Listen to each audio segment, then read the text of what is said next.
Warning! Kinda Murdery contains adult themes, explicit language, and descriptions of violence. It is not suitable for anyone, and we recommend you stop listening now.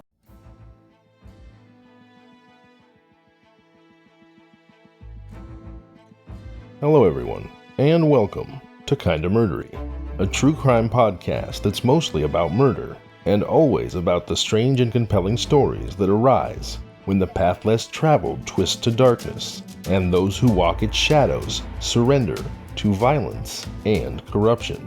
I'm your host, Zevin Odelberg. We have a perilous journey ahead, so thank you for lending me your courage and good company.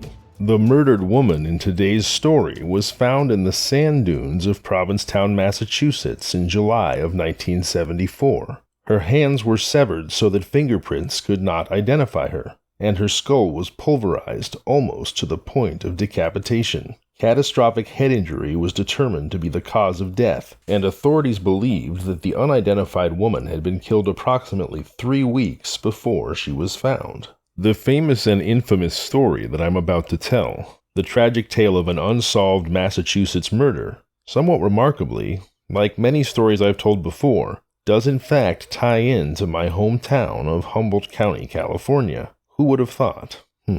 I suppose the long dark tendrils of unforgivable violence have a way of linking murdery places together. Today's story is ripped from the headlines, a 100% current mystery. And I should mention that the sources for this story are included in the show notes, and that 4 articles in particular were especially helpful in putting this episode together. They are 2 SF Gate articles by Katie Dowd, published on October 31st, 2022, and November 2nd, 2022, respectively, and a MassLive.com article by Ryan Mancini, published on November 4th, as well as an article from People Magazine by Christine Pelisek, published in August of 2018. In the interest of story flow, I may not always give real-time attribution for everything cited, but those are my key sources, and again, the links are in the show notes, so feel free to check out the articles yourself. My hat's off to Miss Dowd, Mr. Mancini, and Miss Pelisek for their excellent work. Alright, I'm ready to go, and if you are too, then I suggest that you put your personal items underneath the seat in front of you. Stow your carry-on in the overhead compartment. Let go of the cares of the day, but make sure your seatbelt is fastened. There's turbulence expected ahead. The Lady of the Dunes starts now.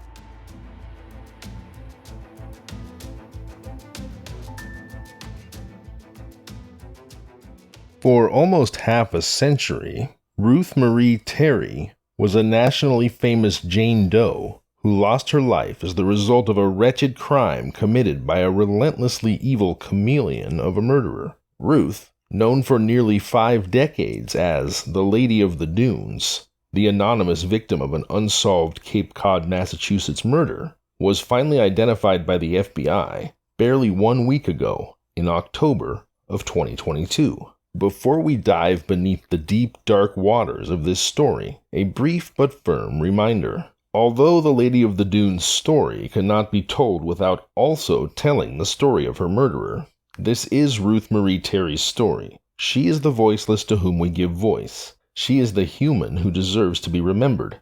It's her family, friends, and loved ones who deserve our prayers, our support, and our empathy. This is Ruth Marie Terry's story. It is not, and should never be, her killer's story. I'm sure we can all agree on that. So let's get started. As I mentioned at the top, the Lady of the Dunes was found in the sand dunes of Provincetown, Massachusetts in July of 1974. Her hands were severed so that fingerprints could not identify her. Her skull was pulverized, and catastrophic head injury was the cause of death. They believed she had been killed 3 weeks earlier. Her body was never identified. Until now, that is. This is that story.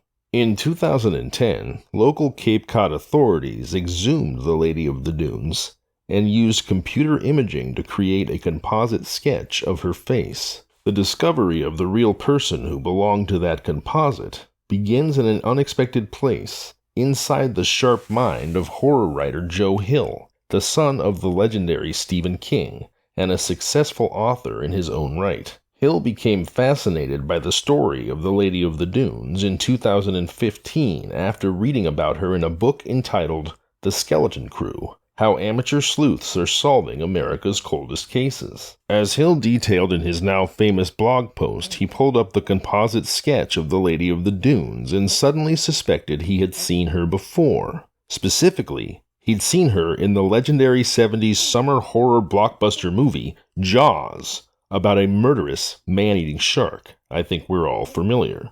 You see, there was an extra in the Martha's Vineyard beach scene that Hill thought bore a striking resemblance to the Lady of the Dunes. He wrote about his theory, which he openly admits is, quote, out there, on his blog in 2015, and it recently wound up on Wondery's Inside Jaws, a podcast about the making of the film.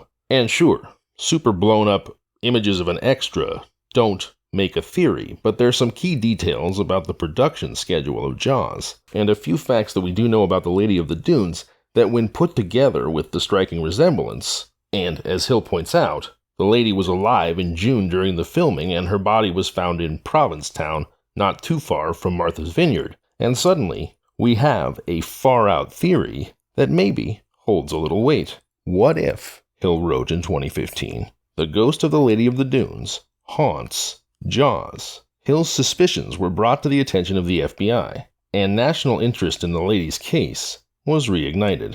Even though Hill himself had described the theory as out there, was he in fact onto something? Was it possible that the lady's mysterious identity had been in front of millions of movie-watching eyes for all these years, just waiting to be discovered? The story of the Lady of the Dunes begins nearly 50 years ago in the summer of 1974, when on July 26th, a girl walking her dog along the Race Point Dunes of Provincetown, Massachusetts, stumbled onto what she initially thought was a dead animal. But it was not an animal. It was a woman who had been dead for perhaps several weeks. When police arrived, they found a nightmarish scene. The woman was nearly decapitated, with her hands and some teeth missing, likely an intentional move by her murderer to stymie identification of the body, a move that, as we now know, was successful for almost half a century. Investigators guessed that she was between 25 and 40 years old, but they had little else besides her physical description to go off of. She had long auburn hair pulled into a ponytail, blue Wrangler jeans, a blue bandana, and was about 5'6". She had been left face down on a beach blanket, and there was no sign of a struggle, so she must have been attacked while napping or by someone she knew. Her cause of death was blunt force trauma to the head. Although the grisly murder scene was huge news in Cape Cod, no one came forward with the woman's identity. She was dubbed the Lady of the Dunes, and as years turned to decades, she became Massachusetts' longest tenured, unidentified murder victim. That all changed last week when the Lady of the Dunes was identified by newly available DNA evidence as the body of Ruth Marie Terry,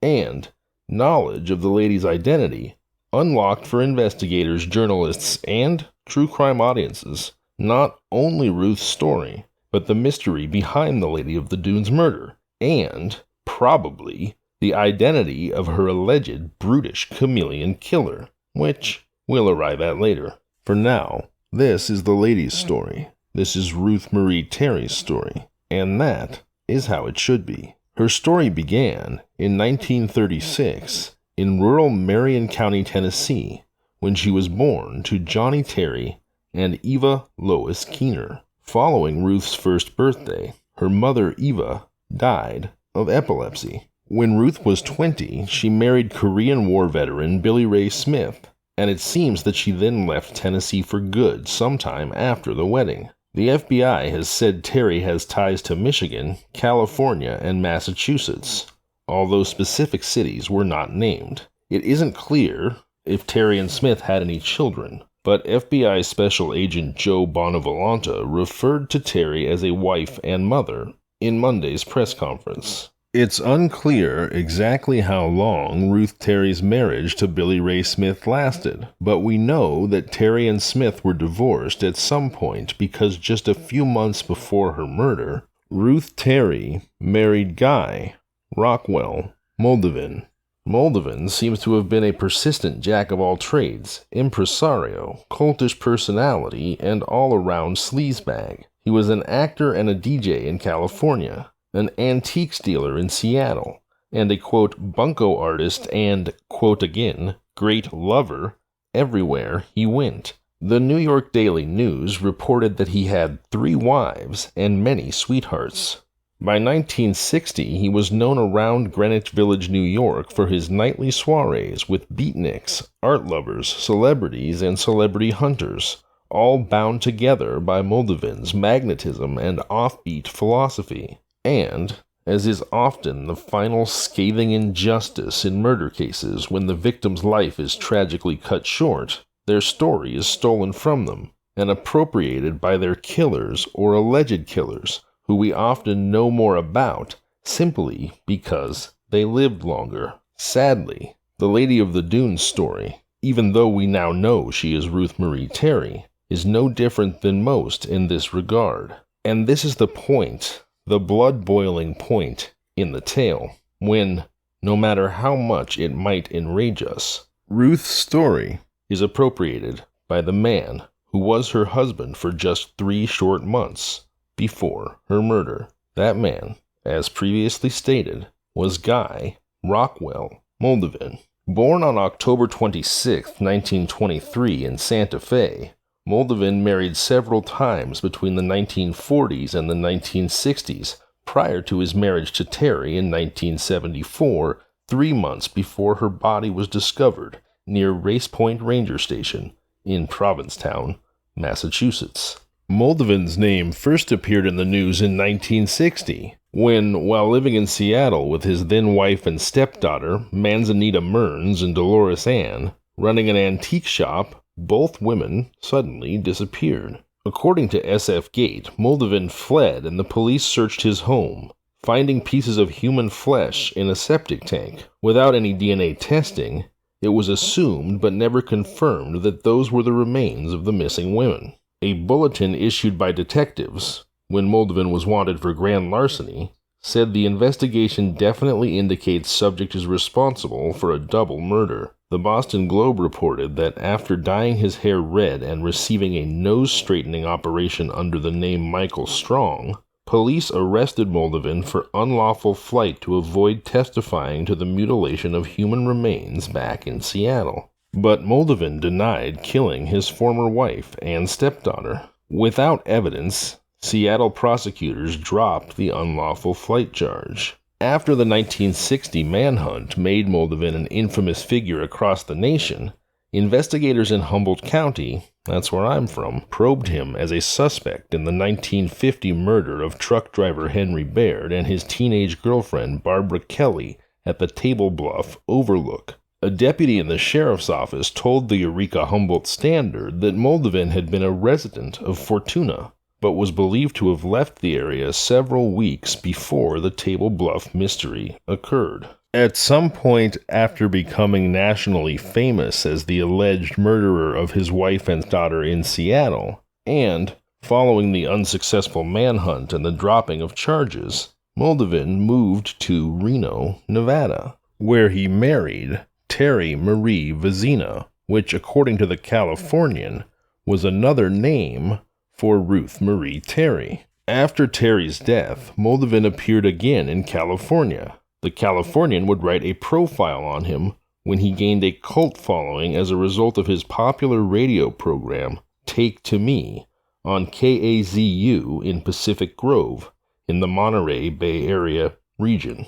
Calling himself a, quote, devil's advocate for former Governor Jerry Brown's 1980 presidential campaign, Muldavin told the Californian in 1985 that he had retired from working as the executive vice president in a luxury shop on Rodeo Drive in Beverly Hills. In the story, Muldavin claimed to have worked with youth through the Santa Monica Police Department, and had once been told that the only job an employment agency could find for him was as a Santa Claus at Macy's. But judging by his collars, he's attracted an audience both young and old, the profile said about his radio show. Branching out from topics which focused on old people, Muldavin has introduced programs dealing with homosexuality, the erosion of culture, and his belief that killing has become a habit. When Muldavin described killing as a habit, he was perhaps being far more introspective and simultaneously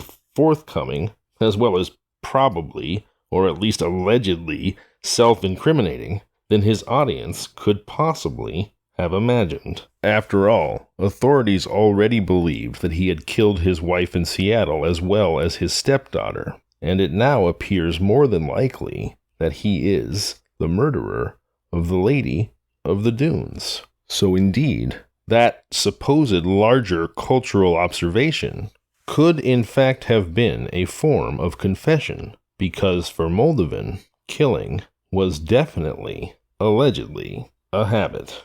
Muldavin died in Salinas, California on March 14, 2002, with his obituary appearing in the Californian. It said he was survived by his wife Phyllis and sister Joan Towers. Massachusetts State Police said on Wednesday that they are actively seeking information from the public about Muldavin as part of their investigation into Terry's murder. So, in discovering the identity of the Lady of the Dunes, it seems that investigators have probably uncovered the identity of her alleged killer, Guy Rockwell Muldavin, who, in a final twist of the knife of fate, appears to have also been, as I've already mentioned, the alleged multiple murderer of his previous wife and daughter in Seattle, as well as of the Lady of the Dunes. And despite a life crammed to the brim with iniquity, crime, abuse, and alleged at least triple murder, Muldavin was left free to marry again and die of natural causes at the age of 79 in 2002. And look, I know I'm using a lot of qualifiers here, but this case is deeply, deeply infuriating. Because, of course, in 1974, they didn't have the instant communication, the instant access to information, the networking of systems, modern DNA, modern forensics. They didn't have any of that. But here's the thing, right? When a woman disappears or dies, what's the conventional wisdom? The husband did it, right? It's always the husband. Of course, it's not always the husband, but that's where your mind goes right away. And sure enough, just 3 months after marrying Muldavin, Ruth Marie Terry was murdered. Muldavin, who in 1960 was nationally famous as a murder suspect whom the police presumed did it but couldn't prove without modern DNA. So a woman marries a nationally famous murder suspect, then disappears. And somehow, he's never convicted or even indicted for the crime. And look, I know, there's some circular logic here, right? Because they weren't able to bring Muldavin into the picture until Ruth Marie Terry's body was identified by modern DNA practices just a week ago. So sure, it's easy to say it all looks obvious now. But here's the thing that really upsets me. Had there been any suspicion surrounding Ruth Marie, just a cursory look into her brand new husband's background would have revealed to the police that he'd already been a murder suspect, and probably would have led to them doggedly investigating him until something cracked. But the FBI has stated last week that there's no evidence or record that Ruth Marie was ever reported missing. So sure, her body wasn't identified, so she couldn't be connected to Muldavin, but she quite clearly disappeared 3 months after marrying a new guy, but was never reported missing. That someone could be so alone in life that no one even notices they're gone, that is a tragedy all its own.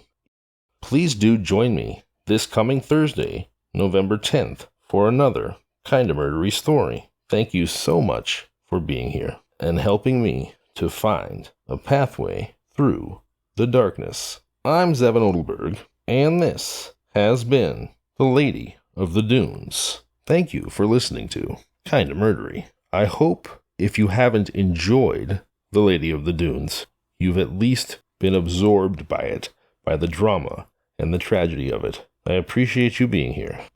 I'm Zevin Odelberg, and this has been Kinda Murdery. See you on Thursday.